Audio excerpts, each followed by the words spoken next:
Assalamualaikum warahmatullahi wabarakatuh. Semoga kita dan seluruh keluarga selalu diberi kesehatan yang paripurna oleh Allah Subhanahu wa Ta'ala dan selalu dikaruniai rezeki yang banyak, halal serta berkah. Amin ya Rabbal Alamin. Turunnya Nabi Isa alaihissalam adalah salah satu peristiwa yang akan terjadi akhir zaman. Nabi Isa diutus oleh Allah Subhanahu wa Ta'ala untuk membunuh Dajjal. Mengapa Allah memilih Nabi Isa? Inilah 3 alasan Allah memilih Nabi Isa membunuh Dajjal sesuai firman-Nya dalam Al-Quran. Sejatinya hanya Allah Subhanahu wa Ta'ala yang tahu alasan mengapa mengutus Nabi Isa untuk membunuh Dajjal. Namun bila mengacu pada beberapa ayat dalam Al-Quran, maka dapat diperkirakan beberapa alasan yang mendasarinya. Dalam kitab Al-Tazkirah Imam Syihabuddin Al-Qurtubi, ada 3 alasan yang dijelaskan dalam Al-Quran mengapa yang diutus adalah Nabi Isa, bukan yang lain. Yang pertama, membuktikan Nabi Isa masih hidup. Alasan pertama yaitu membuktikan bahwa Nabi Isa masih hidup. Ini sesuai dengan Al-Quran surat An-Nisa ayat 159. Wa in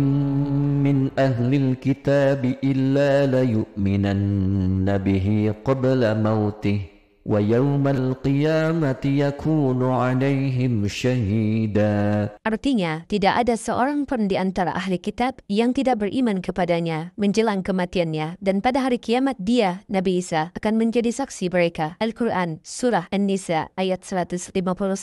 Hal ini membuktikan tuduhan bahwa Nabi Isa telah disalib kaum Yahudi adalah salah, sebab selama ini kaum kafir mempercayai bahwa Nabi Isa sudah wafat, sementara Allah menegaskan dalam Al-Quran bahwa Nabi Isa telah diangkat ke langit sebelum kaum Yahudi membunuhnya. Di hari akhir, Dajjal muncul dengan segala tipu dayanya. Kemudian dibaiatlah dia oleh kaum Yahudi. Kaum Yahudi juga bersedia menjadi bala tentaranya dengan keinginan membalas dendam terhadap kaum muslimin. Kemudian Allah menurunkan Nabi Isa yang menurut mereka sudah mereka bunuh di masa lalu. Allah menolong Nabi Isa berhasil membunuh Dajjal dan mengalahkan bala tentaranya. Di masa itu, mereka sama sekali tidak bisa lolos. Bahkan jika ada seorang Yahudi yang bersembunyi di balik pohon, batu atau dinding, maka benda-benda itu akan berseru, "Ya Ruh Allah, di sini ada orang Yahudi." Nabi Isa kemudian menangkapnya. Selanjutnya orang itu menyerah atau dibunuh. Yang kedua, mengembalikan Nabi Isa ke tanah. Alasan kedua, barangkali Allah mengembalikan Nabi Isa ke bumi karena manusia berasal dari tanah, maka akan kembali ke tanah. Ini sesuai dengan surat Toha ayat 55.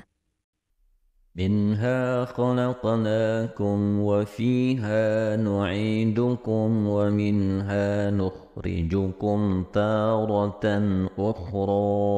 Yang artinya, dari tanah itulah kami menciptakan kamu dan kepadanyalah kami akan mengembalikan kamu dan dari sanalah kami akan mengeluarkan kamu pada waktu yang lain. Surat Toha ayat 55. Kemungkinan Nabi Isa diturunkan ke bumi karena ajalnya sudah dekat. Nabi Isa pun nantinya akan dimakamkan di tanah suci dan nantinya akan dibangkitkan bersama manusia lain di hari kebangkitan. Ulama berbeda pendapat mengenai lokasi makam Nabi Isa. Ada yang mengatakan di Baitul Maqdis dan ada yang mengatakan akan dimakamkan bersama Nabi Muhammad sallallahu alaihi wasallam. Turunnya Nabi Isa saat itu bertepatan dengan keberadaan Dajjal di muka bumi yang sudah menyebar fitnah, bahkan sudah mengaku sebagai Tuhan. Maka tidak ada seorang pun dari kaum muslimin yang sanggup melawannya kecuali Nabi Isa. Alasan ketiga, menjalankan kewajiban jihad. Alasan ketiga yaitu menjalankan kewajiban jihad sebagai kaum muslimin. Nabi Isa sendiri pernah berdoa kepada Allah agar dijadikan umat Nabi Muhammad sallallahu alaihi wasallam. Maka Nabi Isa diturunkan ke bumi untuk menjadi umat Nabi Muhammad. Keistimewaan Nabi Muhammad memang sudah diketahui sejak masa Nabi Isa dan diterangkan di dalam Injil sesuai surat Al-Fath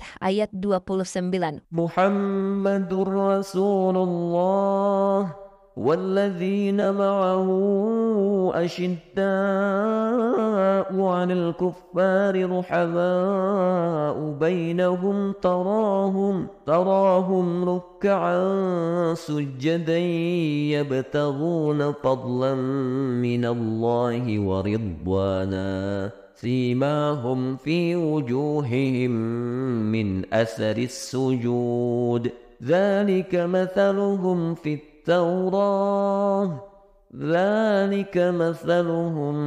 التوراة ومثلهم في الإنجيل. Yang artinya Muhammad adalah utusan Allah dan orang-orang yang bersama dengan dia bersikap keras terhadap orang-orang kafir tetapi berkasih sayang sesama mereka. Kamu melihat mereka rukuk dan sujud mencari karunia Allah dan keridhaannya pada wajah mereka tanpa tanda-tanda bekas sujud. Demikianlah sifat-sifat mereka yang diungkapkan dalam Taurat dan sifat-sifat mereka yang diungkapkan dalam Injil. Al-Quran Surah Al-Fath ayat 29. Saat Nabi Isa turun ke bumi, Dajjal sudah berada di tengah masyarakat dan memperdaya manusia. Sebagai kaum muslimin, Nabi Isa berkewajiban untuk berjihad melawan Dajjal dan seluruh bala tentaranya. Demikian telah kita ketahui 3 alasan Allah memilih Nabi Isa turun ke bumi dan membunuh Dajjal di hari akhir. Namun, bisa saja ada alasan-alasan selain yang disebutkan tadi, sebab sejatinya hanya Allah yang mengetahui alasan ditetapkannya segala sesuatu. Wallahu a'lam.